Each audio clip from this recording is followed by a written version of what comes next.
आप जागते हैं और दुनिया पहले से ही भारी लगती है, इससे पहले कि आपका पैर जमीन को छुए।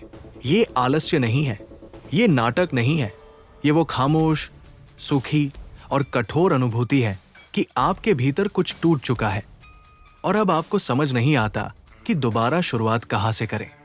आप अपनी जिंदगी को देखते हैं और सब कुछ बिखरा हुआ लगता है।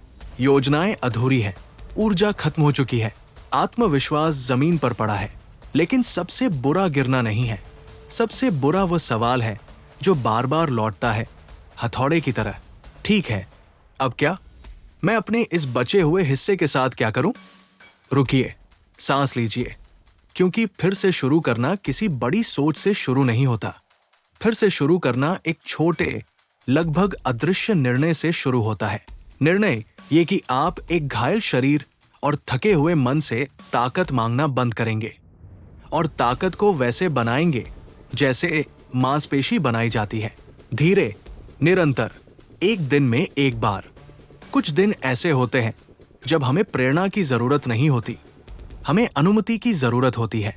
ये स्वीकार करने की अनुमति की, मैं थक गया हूं। ये कहने की अनुमति की, मैं खो गया हूं। और फिर भी आगे बढ़ने की अनुमति, क्योंकि वास्तविकता को स्वीकार करना हार मानना नहीं है।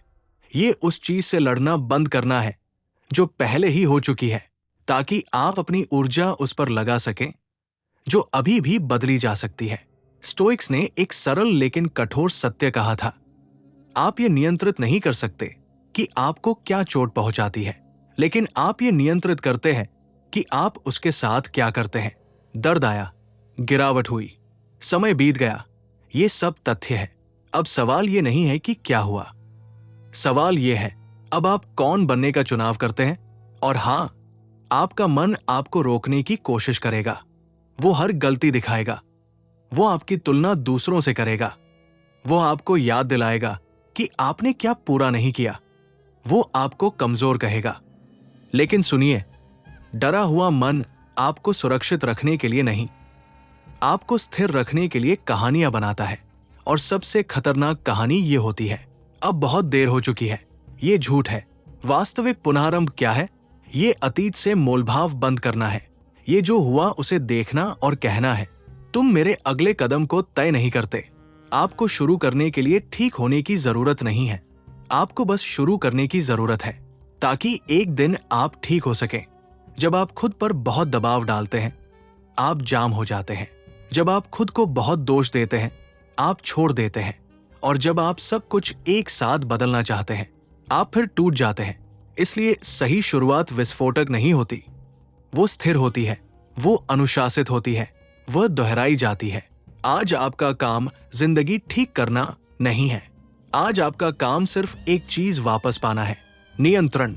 नियंत्रण अगले कदम का, एक गिलास पानी, एक स्नान, 5 मिनट की सांस, एक छोटी सैर, एक जरूरी नहीं, अपने लिए एक, हां, छोटी चीजें लेकिन गरिमा के साथ की गई। क्योंकि गरिमा का मतलब है जो करना जरूरी है वो करना, चाहे मन न हो, चाहे डर हो, चाहे कोई देख न रहा हो। हर छोटा कार्य उस व्यक्ति के लिए एक वोट है जो आप बनते जा रहे हैं। और यहां मानसिक मोड़ आता है, आप शून्य से शुरू नहीं कर रहे, आप अनुभव से शुरू कर रहे हैं। आप दर्द को जानते हैं, आप नीचे गिरने को जानते हैं, आप चेतावनियों को पहचानते हैं। और अब आप अलग तरह से कर सकते हैं। अगर ये आपको अपने भीतर रुककर सोचने पर मजबूर कर रहा है, तो हल्के से नीचे अपनी उपस्थिति दर्ज करिए। कभी कभी एक छोटा सा टिप्पणी करना आपके लिए ही एक मानसिक प्रतिबद्धता बन जाता है। और अगर ये शब्द कहीं दिल को छू रहे हैं, तो एक साधारण सा लाइक इसी तरह की सोच को और लोगों तक पहुंचने देता है। अधिकांश लोग इसलिए नहीं रुकते क्योंकि वे अक्षम हैं, वे रुकते हैं क्योंकि वे सब कुछ एक साथ बदलने की कोशिश करते हैं। मन चाहता है त्वरित समाधान, तेज परिणाम, स्पष्ट संकेत कि अब सब ठीक हो गया है। लेकिन वास्तविक परिवर्तन ऐसा काम नहीं करता। वास्तविक परिवर्तन धीरे बनता है, शांत होता है और अक्सर तब होता है जब कोई देख नहीं रहा होता। यही कारण है कि ज्यादातर लोग शुरुआत तो करते हैं लेकिन निरंतर नहीं रह पाते। वे पहले दिन बहुत कुछ करना चाहते हैं, दूसरे दिन थोड़ा कम, तीसरे दिन थक जाते हैं और फिर खुद को दोष देते हैं। लेकिन समस्या इच्छा शक्ति की कमी नहीं है, समस्या संरचना की कमी है। अनुशासन का अर्थ है हर दिन अपने आप से वही अपेक्षा रखना, चाहे मन बदले या नहीं। अनुशासन प्रेरणा पर निर्भर नहीं करता, प्रेरणा अस्थिर होती है। अनुशासन प्रशिक्षित किया जाता है। स्टोइक्स ये समझते थे, उनके लिए स्वतंत्रता भावनाओं का पालन करने में नहीं थी, बल्कि प्रतिक्रिया चुनने में थी। आप जो महसूस करते हैं वो आप तय नहीं कर सकते, लेकिन आप जो करते हैं वो हमेशा आपके नियंत्रण में होता है। यही कारण है कि निरंतरता भावनात्मक नहीं होती, वो व्यवहारिक होती है। जब आप कहते हैं आज मन नहीं है लेकिन फिर भी करूंगा, तभी पहचान बननी शुरू होती है। पहचान ये नहीं होती कि आप क्या सोचते हैं, पहचान ये होती है कि आप क्या दोहराते हैं। अगर आप रोज देर तक सोते हैं तो आप थका हुआ व्यक्ति बनते हैं। अगर आप रोज टालते हैं तो आप अटका हुआ व्यक्ति बनते हैं।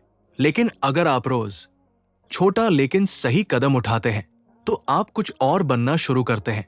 और यही सबसे बड़ा रहस्य है। आप खुद को बदलने की कोशिश नहीं करते, आप अपने व्यवहार बदलते हैं और पहचान अपने आप बदल जाती है। दुनिया उन लोगों को नहीं बदलती जो कभी कभी सही करते हैं, दुनिया उन लोगों को बदलती है जो हर दिन आते हैं, बिना शोर, बिना बहाने, बिना घोषणा।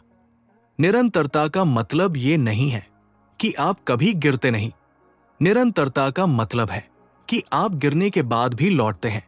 अगर यहां तक पढ़ते हुए आपको ये एहसास हो रहा है कि निरंतरता ही असली ताकत है, तो नीचे एक छोटा सा शब्द लिखना आपके लिए उस पहचान को मजबूत कर सकता है। और अगर ये दृष्टि को मूल्यवान लग रहा है तो एक लाइक इसे और लोगों तक पहुंचने में मदद करता है। डर हमेशा तेज आवाज में नहीं आता, कभी कभी वो सीने में एक दबाव की तरह आता है, कभी कभी वो बेचैनी की तरह आता है, कभी कभी वो उन विचारों की तरह आता है जो आपको आगे बढ़ने से पहले ही रोक देते हैं। अधिकांश लोग डर से इसलिए नहीं रुकते क्योंकि डर शक्तिशाली है, बल्कि इसलिए क्योंकि वे उसे सच मान लेते हैं। मन भविष्य के बारे में कहानियां बनाता है, ज्यादातर झूठी, ज्यादातर अतिशयोक्तिपूर्ण और लगभग हमेशा नकारात्मक। डर कहता है अगर असफल हो गए तो, अगर लोग क्या कहेंगे, अगर ये काम नहीं किया तो। लेकिन यहां सच्चाई है, डर भविष्य नहीं देखता, डर केवल नियंत्रण चाहता है और वो नियंत्रण आपको रोक कर मिलता है। स्टोइक्स इस अंतर को समझते थे।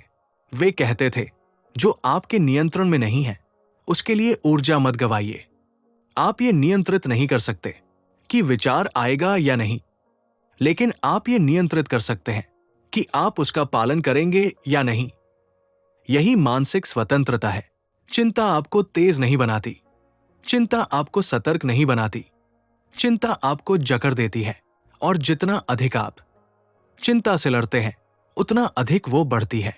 यही विरोधाभास है। जब आप अनुभूति से भागते हैं वो ताकतवर बनती है, जब आप उसे देखते हैं वो कमजोर होने लगती है। सीने में जकड़न कमजोरी नहीं है, ये संकेत है, ये आपके तंत्रिका तंत्र का संकेत है कि वो लंबे समय से दबाव में है। यहां कुछ ठीक करने की जरूरत नहीं है, यहां कुछ समझने की जरूरत है। डर के बावजूद सही कार्रवाई करना, यही साहस है। अगर ये विचार आपको ये याद दिला रहा है कि आप डर से बड़े हैं, तो एक छोटी सी टिप्पणी उस निर्णय को ठोस बना सकती है। और अगर ये संदेश आपके लिए उपयोगी है तो एक लाइक इसे सही लोगों तक पहुंचने देता है। अंत में बस ये याद रखिए, आप अपनी भावनाओं नहीं हैं, आप अपने निर्णय हैं। आप हर दिन, हर छोटे कदम में खुद को गढ़ते हैं। आज आप पूर्ण नहीं होंगे, लेकिन आज आप उपस्थित होंगे और वही काफी है। अगर आप यहां तक पहुंचे हैं तो ये इस बात का प्रमाण है कि आपके भीतर अभी भी कुछ खड़ा होना चाहता है। उसे अनदेखा मत कीजिए, हल्के से अपनी उपस्थिति दिखाइए, इस सोच को आगे बढ़ाइए। और अगर आप चाहते हैं कि ऐसी मानसिक स्पष्टता आपके जीवन में बनी रहे तो जुड़े रहिए। आज आप उठते हैं बिना शोर के, बिना घोषणा के, लेकिन एक ऐसी शक्ति के साथ जिसे कुछ भी रोक नहीं सकता। आप जागते हैं और आपके शरीर ने पहले ही दिन का भार उठा लिया होता है। दिल थोड़ा तेज धड़क रहा होता है, छाती में हल्की जकड़न होती है, मन बिना पूछे दौड़ रहा होता है और आप सोचते हैं मैंने तो अभी दिन शुरू भी नहीं किया। फिर ये बेचैनी क्यों है? ये कमजोरी नहीं है, ये पागलपन नहीं है, ये चिंता है। वो चिंता जो चिल्लाती नहीं, वो चिंता जो दिखती नहीं, वो चिंता जो भीतर ही भीतर आपको थका देती है। अधिकांश लोग इसे दबाने की कोशिश करते हैं, खुद को व्यस्त रखते हैं, खुद को मजबूत दिखाते हैं, खुद से कहते हैं सब ठीक है, बस ज्यादा सोच रहा हूं। लेकिन शरीर झूठ नहीं मानता। अगर आप लगातार तनाव में रहते हैं तो शरीर संकेत भेजता है, तेज सांस, बेचैनी, थकान, नींद ना आना, और फिर डर आता है कहीं मुझ में कुछ गलत तो नहीं। रुकिए, यही रुकिए। चिंता कोई दुश्मन नहीं है, वो एक संकेत है। स्टोइक्स ये जानते थे। वे कहते थे जो चीज आपको परेशान कर रही है वो घटना नहीं है, वो उस घटना के बारे में आपकी व्याख्या है। चिंता भविष्य में रहती है हमेशा।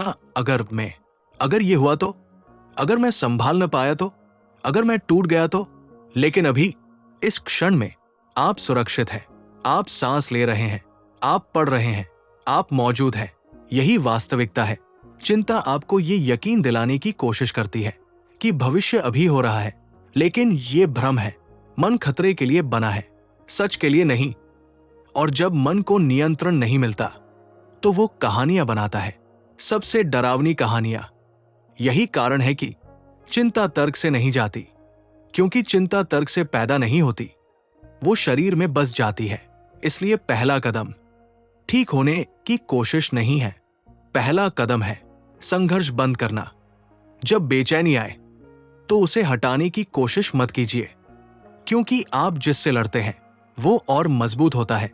इसके बजाय ध्यान दीजिए, अपने पैरों को जमीन पर महसूस कीजिए, अपने कंधों को ढीला कीजिए, सांस को जबरदस्ती गहरी मत बनाइए, बस छोड़िए लंबी सांस बाहर और फिर शरीर को अपना काम करने दीजिए। ये नियंत्रण नहीं है, ये भरोसा है। स्टोइक दर्शन में शांति का अर्थ ये नहीं था कि कुछ भी महसूस न हो। शांति का अर्थ था भावनाएं आए और आप उन्हें रास्ता दिखाए। चिंता कहती है तुम सुरक्षित नहीं हो, आप जवाब देते हैं अभी मैं ठीक हूं। चिंता कहती है कुछ बुरा होने वाला है, आप जवाब देते हैं अगर होगा तब देखूंगा। यही मानसिक अनुशासन है। ये भावनाओं को दबाना नहीं है, ये भावनाओं को नेतृत्व से हटाना है। आप चिंता नहीं है, आप वो है जो चिंता को देख रहा है। ये अंतर छोटा लगता है, लेकिन यहीं से राहत शुरू होती है। अगर ये समझ अभी आपके भीतर थोड़ी सी भी जगह बना रही है तो बस नीचे अपनी उपस्थिति दर्ज करना आपके लिए ही एक शांत निर्णय हो सकता है। और अगर ये शब्द आपको सुकून दे रहे हैं तो एक हल्का सा लाइक इसी तरह की शांति को और लोगों तक पहुंचने देता है। अब ये समझिए, चिंता को खत्म करने का लक्ष्य आपको और चिंतित बनाता है, क्योंकि आप हर पल जांचते रहते हैं क्या आप ठीक हो। और जैसे ही थोड़ा भी असहज लगे, मन कहता है देखा अभी भी गलत है। ये एक जाल है। सच्ची राहत तब आती है जब आप ये स्वीकार कर लेते हैं कि कुछ असहजता आ जा सकती है और फिर भी आप सुरक्षित हैं। स्टोइक्स इसे कहते थे आंतरिक स्वतंत्रता, जो आपके नियंत्रण में है। आपका व्यवहार, आपकी प्रतिक्रिया जो आपके नियंत्रण में नहीं है, आपकी तुरंत की भावना। तो आप किस पर ऊर्जा लगाएंगे? आज आपका लक्ष्य पूरी तरह शांत होना नहीं है। आज आपका लक्ष्य है अपने शरीर को यह सिखाना कि उसे डरने की जरूरत नहीं है। और शरीर शब्दों से नहीं सीखता, वो अनुभव से सीखता है। हर बार जब चिंता आती है और आप भागते नहीं, आप शरीर को नया संदेश देते हैं, मैं सुरक्षित हूं। हर बार जब दिल तेज धड़कता है और आप फिर भी बैठे रहते हैं, आप तंत्रिका तंत्र को प्रशिक्षित करते हैं। यही कारण है कि साहस का अर्थ डर का न होना नहीं है। साहस का अर्थ है डर के साथ भी स्थिर रहना। आप कमजोर नहीं हैं क्योंकि आपको चिंता होती है, आप मजबूत हैं क्योंकि आप इसे समझना सीख रहे हैं। और याद रखिए, आपको पूरी जिंदगी एक साथ नहीं संभालनी, आपको सिर्फ इस पल को संभालना है, अगली सांस, अगला मिनट, यही पर्याप्त है। अगर इस हिस्से ने आपको ये एहसास दिलाया है कि चिंता आपका शत्रु नहीं है, तो नीचे एक छोटा सा शब्द लिखना आपके लिए उस समझ को पक्का कर सकता है। और अगर ये संदेश उपयोगी लग रहा है तो एक लाइक इसे सही लोगों तक पहुंचने देता है। अब धीरे धीरे आप ये देखना शुरू करेंगे कि चिंता आती है और चली जाती है, पहले की तरह नहीं, लेकिन जाती है। और हर बार जब आप इसे जाने देते हैं बिना लड़ाई के, आप थोड़ा हल्का महसूस करते हैं। यही प्रक्रिया है, कोई जादू नहीं, कोई त्वरित समाधान नहीं, बस निरंतर उपस्थिति। और यही सबसे कठिन और सबसे शक्तिशाली अभ्यास है। स्टोइक्स कहते थे, हम चीजों से नहीं टूटते, हम उनके बारे में अपने विचारों से टूटते हैं। तो आज हर विचार पर विश्वास मत कीजिए। कुछ विचार बस मौसम है, वे आते हैं, वे जाते हैं, आप आकाश है। और अंत में ये याद रखिए, आप अकेले नहीं हैं, आप टूटे नहीं हैं, आप पीछे नहीं हैं। आप एक ऐसा व्यक्ति है जो अपने भीतर शांति बनाना सीख रहा है। और ये कमजोरी नहीं है, ये परिपक्वता है। अगर आप यहां तक पहुंचे हैं तो ये इस बात का प्रमाण है कि आप हार नहीं मान रहे। खुद को उस बात का श्रेय दीजिए। आज कुछ ठीक करने की जरूरत नहीं, आज बस खुद के साथ नरमी रखिए। सांस लीजिए, कंधे ढीले कीजिए, आप सुरक्षित हैं। और अगर आप चाहते हैं कि ऐसी स्पष्ट स्थिर सोच आपके जीवन का हिस्सा बने, तो जुड़े रहिए। शांति अचानक नहीं आती, वो अभ्यास से आती है। और आज आपने अभ्यास किया है, यही काफी है।